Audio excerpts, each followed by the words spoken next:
There are Hollywood family dramas, and then there is the epic multi-generational saga of the Allen Farrow family.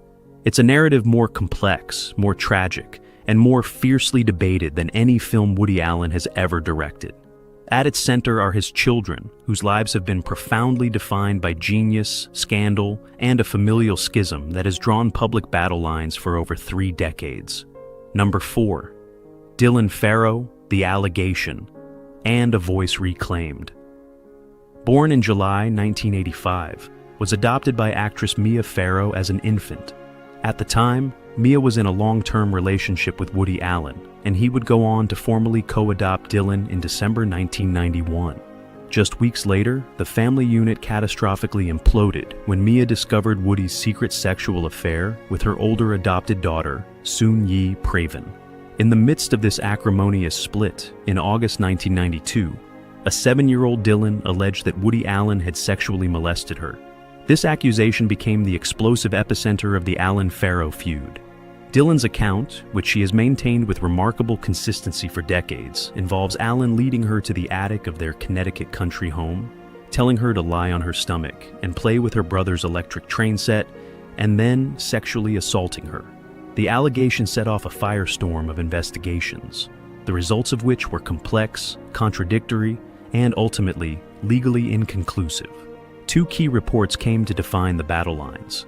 The Child Sexual Abuse Clinic at Yale New Haven Hospital, after an evaluation, concluded that no sexual abuse had occurred. Their report described Dylan as a child who had difficulty distinguishing fantasy from reality and controversially suggested her allegations may have been influenced or coached by her mother. In stark contrast, the lead prosecutor on the case in Connecticut, State Attorney Frank Mako, announced that his investigation had found probable cause to press charges against Allen. However, he made the fateful decision not to prosecute, citing Dylan's fragile emotional state and his desire to avoid putting her through the trauma of a trial. This lack of a definitive legal outcome created a vacuum where 2 fiercely opposing narratives would battle for public opinion for the next 30 years. Woody Allen has always vehemently denied the allegation, framing it as a disgraceful lie fabricated by a vengeful Mia Farrow as retaliation for his affair with Soon-Yi. For many years, Dylan remained publicly silent, but in 2014, at the age of 28, she powerfully reclaimed her story with an open letter published on Nicholas Kristof's New York Times blog. In it, she recounted her memory of the alleged assault in graphic detail and directly challenged the Hollywood community, asking stars who worked with her father if they had forgotten her story. The letter was a seismic event, forcing a public re-examination of the long-simmering controversy. In January 2018, with the Me Too movement in full force, she gave her first televised interview, and in 2021, she was the central voice in the explosive 4-part HBO docuseries Allen v. Farrow. The series presented a comprehensive, emotionally compelling case from her and Mia's perspective, using intimate home video, court documents, and new interviews to bolster her claims and critique the original investigations. Beyond the controversy, Dylan Farrow has built her own life as a wife, a mother, and an author.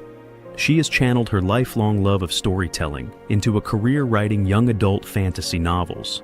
Her debut, Hush, 2020, and its sequel, Veil, explore themes of powerful figures controlling narratives, the suppression of truth, and the courage required to speak out.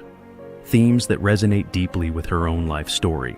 She has also become a dedicated advocate for survivors of sexual assault, even supporting legislative efforts like California Senate Bill 654, aimed at better protecting children in custody cases. Number 3. Ronan Farrow, the Pulitzer-winning journalist and unwavering advocate. Born in 1987, is the only biological child of Mia Farrow and Woody Allen. A child prodigy, he graduated from Bard College at 15, went on to Yale Law School, and became a Rhodes Scholar at Oxford. His early career was in public service, serving as a UNICEF spokesperson and later as a diplomat in the U.S. State Department, working for Richard Holbrooke and Hillary Clinton. Ronan has been an unwavering and vocal supporter of his sister Dylan and his mother Mia.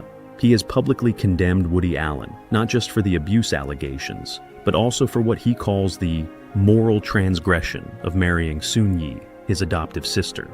"He's my father, married to my sister," Ronan has stated. "That makes me his son and his brother-in-law. That is such a moral transgression. I cannot see him." Ronan's personal history seems to have directly fueled his professional calling. He became one of the most formidable investigative journalists of his generation. His meticulous, explosive reporting on Harvey Weinstein for The New Yorker in 2017 was a key catalyst for the near Me Too movement and earned him the Pulitzer Prize for public service. His subsequent best-selling book, Catch and Kill: Lies, Spies, and a Conspiracy to Protect Predators, detailed the shadowy world of surveillance, intimidation, and media complicity used by powerful figures like Weinstein to silence accusers. He argued that the tactics used to try and stop his Weinstein investigation mirrored the self-perpetuating spin machine he saw his father employ. Ronan has gone on to expose wrongdoing by figures like CBS head Leslie Moonves and New York Attorney General Eric Schneiderman, as well as investigating the financial ties of the MIT Media Lab to Jeffrey Epstein. His work consistently focuses on exposing systemic abuse and the complicity of powerful institutions. While his mother, Mia, once fueled speculation that Ronan's biological father might be Frank Sinatra, Ronan has largely deflected the sensationalism with wit, all while remaining a fierce defender of his sister's truth and a powerful voice for accountability. Number 2. Moses Farrow, the therapist with a shocking counter-narrative. Born in South Korea in 1978 with cerebral palsy, was adopted by Mia Farrow in 1980, and later co-adopted by Woody Allen in 1991. During the 1992 custody battle, a 14-year-old Moses publicly sided with his mother, stating he no longer considered Woody Allen his father.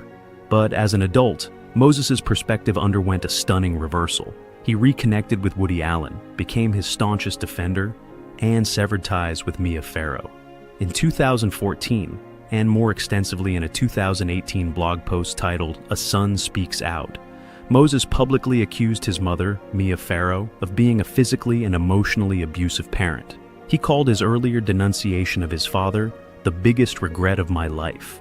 His essay presented a shocking counter-narrative to the family's public story. He alleged that Mia Farrow engaged in unbridled rages and that he was often hit. He claimed to have witnessed siblings, some of whom were blind or disabled, being dragged down a flight of stairs to be thrown into a bedroom or a closet. He specifically claimed that his paraplegic brother Thaddeus, who later died by suicide, was once locked in an outdoor shed overnight as punishment. He also offered a detailed refutation of Dylan's attic story, asserting that there was no electric train set and that the attic was an unfinished crawl space unsuitable for play. He claimed to have witnessed Mia coaching Dylan on what to say. Moses connected the tragic deaths of 3 of his siblings to this allegedly abusive environment. His sister Tam Farrow, who was blind, he claimed, died by suicide in 2000 after a fight with Mia, not from an accidental overdose, as was reported.